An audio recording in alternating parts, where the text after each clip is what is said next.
गावाकडचा मुलगा जेई प्रवास स्वामींच्या कृपेने आयुष्य बदललेलं होतं. हा अनुभव शेवटपर्यंत पाहायला विसरू नका. स्वामी अनुभव भाग 28. गावाकडचा एक साधा मुलगा होता. लोक म्हणायचं तुझ्याकडून काहीच होणार नाही. जेई म्हणजे शहरातल्या हुशार लोकांची बाब आहे. पण मनात एक आग होती. स्वामींचं नाव ओठावर होतं. घरची परिस्थिती साधी होते. वडील माझे गवंडी कामगार होते. आई घर सांभाळणारे होते. पण स्वप्न मात्र मोठं होतं. सर्वप्रथम मी पहाटे 4ला उठायचं. थंडी असो की पाऊस, डोळे उघडत नव्हते तरी पण उठायचो. कारण स्वप्न झोपेपेक्षा मोठं होतं. नामस्मरण करून दिवस सुरू करायचं. स्वामींचा फोटो समोर ठेवायचो.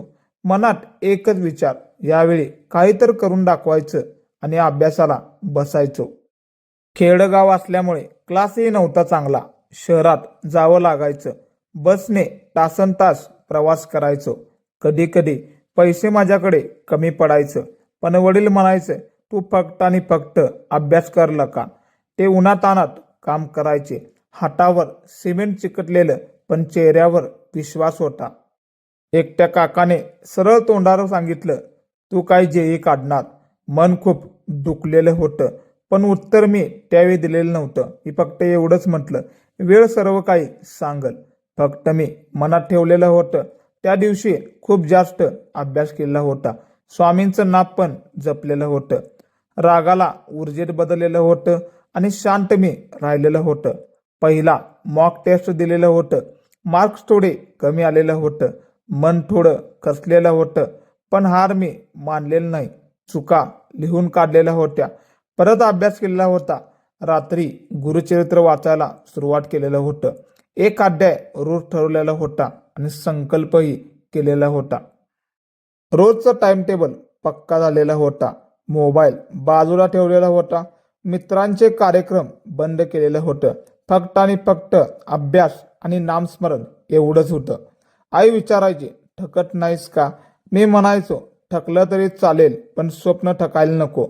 मी पुन्हा म्हणतो मी म्हणायचो थकलो तरी चालेल पण स्वप्न थकायला नको. स्वामी बघतायत असे वाटायचं. मग पुन्हा पुस्तक उघडायचं.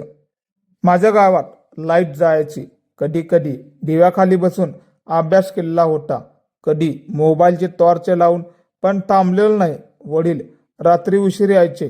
थकलेले असायचे. मला बघून हसायचे. ते हसूच माझ्यासाठी मोटिवेशन होतं आणि मी अजून जोमाने अभ्यास करायचं होतं. जेई सिलेबस खूप मोठा होता. कधी कधी डोकंही फिरायचं होतं. कधी कधी पण छोटे छोटे टार्गेट मी केलेलं होतं. दररोज थोडं थोडं पुढं जायचं होतं. एवढंच मी मनात ठेवलेलं होतं. स्वामींचं नाव घेतलं की शांत वाटायचं. भीती थोडी कमी व्हायची होती. कॉन्फिडन्स वाढायचा होता. हळूहळू कन्सेप्ट क्लिअर झालेलं होतं. आतून थोडं बळ येऊ लागलेलं होतं. गुरुचरित्राचे वाचनही चालू केलेलं होतं. एक अध्याय रोज. संकल्प पूर्ण करायचा होता. मन विचलित झालं होतं की वाचन. स्वामी सेवेत वेळ द्यायचो. मंदिरात जाऊन बसायचो. काही मागायचं नाही. फक्त बळ द्या म्हणायचं होतं आणि ते मला मिळायचंच होतं. एक्झाम माझी जवळ आलेलं होतं. ताणही खूप वाढलेला होता. झोप कमी झालेले होतं. फक्त आणि फक्त अभ्यासच चालू होता. पण हार मी मानलेली नाही. स्वामींच्या चरणी नमस्कार केलेला होता. जे काय होईल ते फक्त आणि फक्त तुमच्यावर.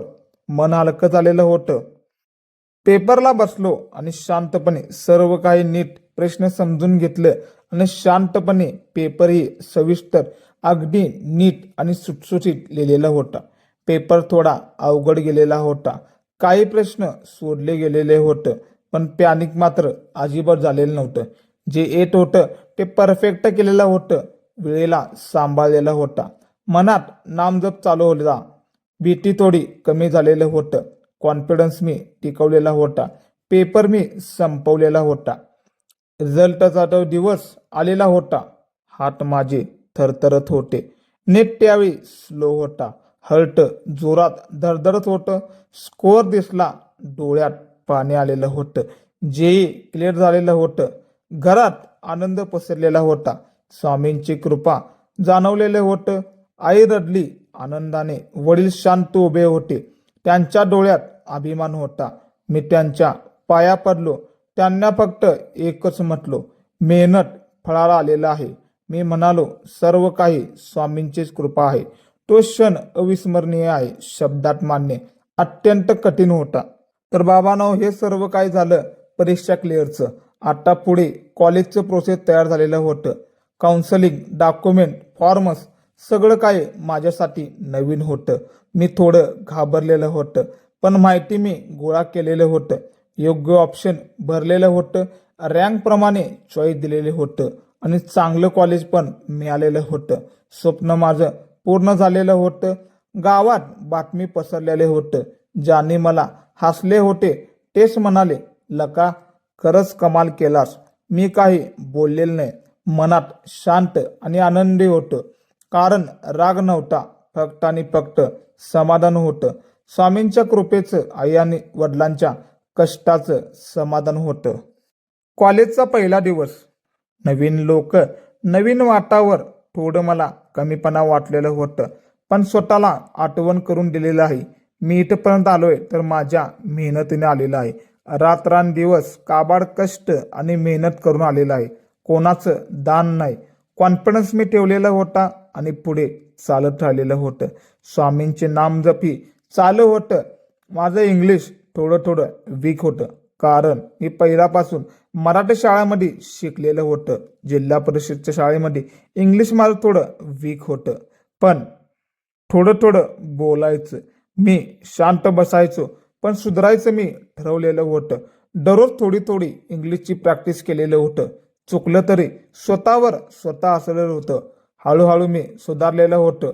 भीती माझी गेलेले होतं आणि स्वतःवर माझा विश्वास, कॉन्फिडन्स वाढलेला होता. हॉस्पिटलची लाईफ सुरू झालेली होती. घरची आठवण यायची. आईचा आवाज आठवायचा, पण धैर्य माझं मोठं होतं. रात्री मी दररोज न चुकता नामजप करायचं. स्वामींचा फोटो जवळ होता. मन शांत व्हायचं आणि झोप लागायची.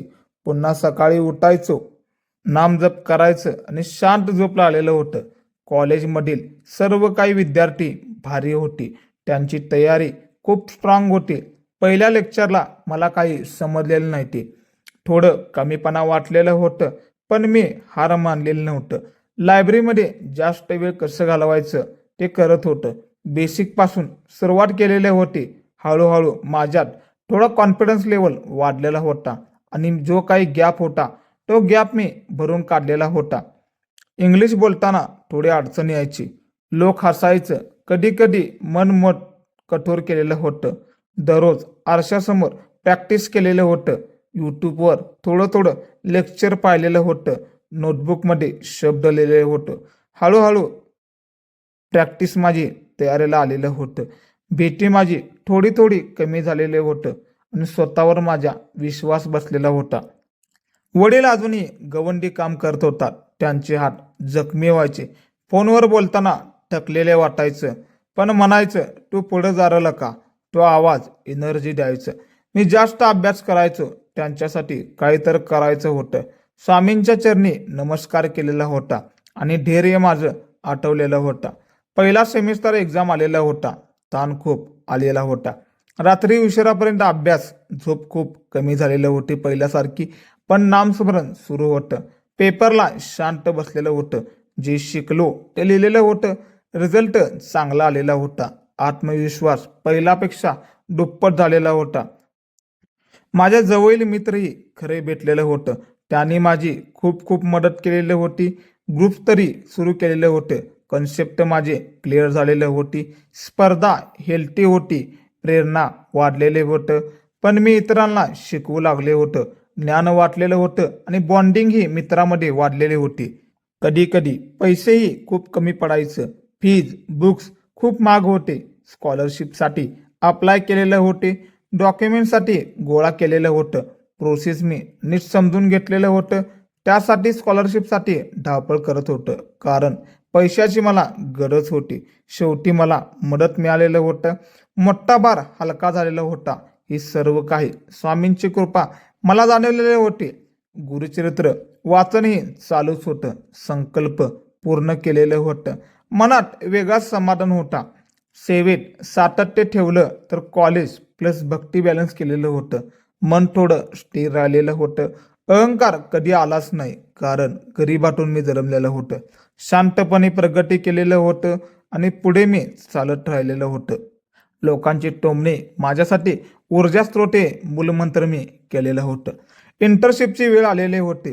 इंटरव्ह्यूला गेलेलं होतं. पहिल्यांदा मनात खूप घासघूस होती. रिजेक्ट झालेलं होतं.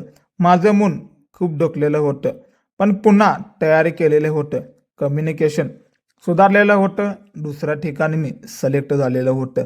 थोडा थोडा अनुभव मिळालेला होता आणि कॉन्फिडन्स लेवलही वाढलेला होता. प्रोजेक्ट कठीण होते. रात्री जागून काम केलेलं होतं. कधी कधी फ्रस्ट्रेशन आलेलं होतं, पण हार नाही मानलेलं होतं. टीमवर्क शिकलेलं होतं. लिडरशिप समजलेलं होतं. टाइम मॅनेजमेंट केलेलं होतं आणि प्रोजेक्ट कंप्लेंट केलेला होता. प्रोफेसर माझ्यावर खुश झालेलं होतं. फायनल इयर जवळ आलेलं होतं. प्लेसमेंटची थोडी तयारी सुरू झालेलं होतं. रिझ्यूम बनवलेला होता. मॉक इंटरव्ह्यू हे दिलेलं होतं. कम्युनिकेशनची प्रॅक्टिसही केलेलं होतं.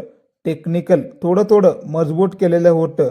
नामजप स्वामींचंही सातत्याने चालू ठेवलेलं होतं. भीती माझी थोडी थोडी कमी झालेलं होतं आणि विश्वास पहिल्यापेक्षा अधिक दृढ झालेला होता. प्लेसमेंट इंटरव्ह्यू दिलेला होता. पहिल्या राऊंडमध्ये सिलेक्ट झालेलं होतं. दुसऱ्या राऊंडला थोडं अवघड गेलेलं होतं, पण मी शांत राहिलेलं होतं. जे येत होतं ते स्पष्ट बोललेलं होतं आणि हॉनेस्टी ठेवलेली होती आणि शेवटी मी सिलेक्ट झालेलं होतं. ऑफर लेटर हातात आलेलं होतं. डोळ्यातील पानं माझ्या आलेलं होतं. घरी मी फोन केलेला होता. आई जोरजोराने आनंदाने आणि वडील शांत झालेले होतं. त्यांना फक्त एवढंच म्हटलं, आता आमचं आयुष्य बदललेलं आहे. तो क्षण अमूल्य होता. मी मनात श्री स्वामी समर्थ यांचे आभार मानलेलं होतं. माझं गाव मला आठवलेलं होतं आणि संघर्षही आठवलेलं होतं. आज मी तोच मुलगा आहे, गावाकडचा साधा मुलगा आहे. फक्त विचार माझे बदललेला आहे. जिद्द वाढलेला आहे. श्रद्धा टिकलेली आहे. मेहनत मी कायम ठेवलेली आहे. आई वडिलांचा सन्मान केलेला आहे. स्वामींची सेवा केलेली आहे आणि पुढेही चालतो. ज्यांनी कमी लेखले होतं त्यांच्यासाठी मी आभारी मानतो, कारण त्यांनीच आग पेटवलेली होती माझ्यासाठी. त्या शब्दाने जिद्द वाढलेली होती. आज राग नाही, फक्त आणि फक्त कृतज्ञता आहे, कारण त्या क्षणाने मला मजबूत केलेलं होतं आणि उंचही नेलेलं होतं. मला यश मिळालं म्हणून मी थांबलेलं नव्हतं, कारण प्रवास अजून बाकी होता. दररोज काहीतरी नवीन शिकायचं ठरवलेलं होतं. कम्फर्ट झोन सोडलेलं होतं. स्वामी समर्थ यांचं नामजप चालू ठेवलेलं होतं. अहंकार जवळ येऊ दिलेला नव्हता. आई वडिलांचे कष्टही आठवलेले होते आणि स्वतःला जमिनीवर ठेवलेलं होतं. ही तर खरी शिदोरी आहे. गावात गेलो तेव्हा लोक भेटायचे. ज्यांनी आधी शंका घेतलेले होते, आज ते कौतुक करत आहे. मी फक्त हसलो, कारण वेळच उत्तर देतो. पहिलाही तुम्हाला सांगितलेलं होतं. मेहनत कधी वाया जात नाही. श्रद्धा कधी खोटे ठरत नाही आणि स्वामींची कृपाही असतेच. फक्त धीर लागतो. आजही मला ठरल्याप्रमाणे पहाटे उठायची सवय आहे. अभ्यासाची जागा बदलली, पण मेहनत ही तीच आहे. धैर्य मोठं केलेलं आहे. स्वप्न अजून आहेत. स्वामींचे स्मरण अजूनही आहे. आईचा आशीर्वाद अजूनही आहे. वडिलांचा विश्वास अजूनही आहे. म्हणून तर प्रवास माझा सुरूच आहे. कधी कधी थकवा येतो, जबाबदाऱ्या वाढतात, मग मागचा संघर्ष आठवतो. टिव्याखाली गेलेला अभ्यास आठवतो, तेव्हा आमचं काम सोपं वाटतं. स्वामींचं नावही घेतच असतो. मग पुन्हा स्थिर होतो आणि पुढील पाऊल टाकत होतो आणि भीती दूर पळते. माझा हा अनुभव वेगळा नाही. प्रत्येक गावात एक असा मुलगा आहे जो मोठे स्वप्न हे बघतो, पण परिस्थिती छोटी असते. त्याला फक्त सांगायचं आहे, लोक काय म्हणतील ते ऐकू नका. मी पुन्हा म्हणतो, लोक काय म्हणतात हे ऐकू नका. तुझ्या मेहनतीवर विश्वास ठेव. स्वामींच्या नावावर श्रद्धा ठेव. मार्ग नक्की तुलाच मिळेल. जे क्लिअर होणे मोठं होतं, पण स्वभाव क्लिअर ठेवणं जास्त मोठं होतं. यश आलं तरी साधेपणा ठेवलेलं होतं. गाव मी विसरलेलं नव्हतं. मूळ विसरलेलो नाही.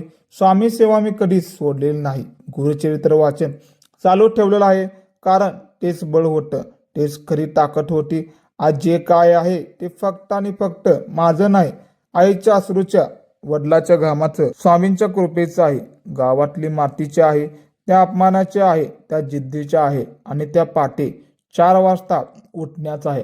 म्हणून सांगतो मित्रांनो, स्वप्ने ही मोठेच ठेवा, मेहनत प्रामाणिक ठेवा, श्रद्धा जीवन ठेवा, अपमानाला उत्तर द्या, स्वामींचे नाम जपा, आईवडिलांचा मान ठेवा आणि पुढे चालत राहा. गावाकडचा एक लहान मुलगा, जेईपर्यंत पोचणे सोपं नसतं बरं का. जिद्द, अभ्यास आणि श्रद्धा ही लागतेच. हा अनुभव गोष्ट जर तुमच्या मनाला भिडला असेल तर उगाच बघत जाऊ नका. आपल्या माणसासाठी प्रेमाने सबस्क्राईब करा बरं का. जय जय रघुवीर समर्थ. टिप: हा अनुभव आमच्या लहान भाऊचा आहे. कृपया श्री स्वामी समर्थ लिहायला विसरू नका.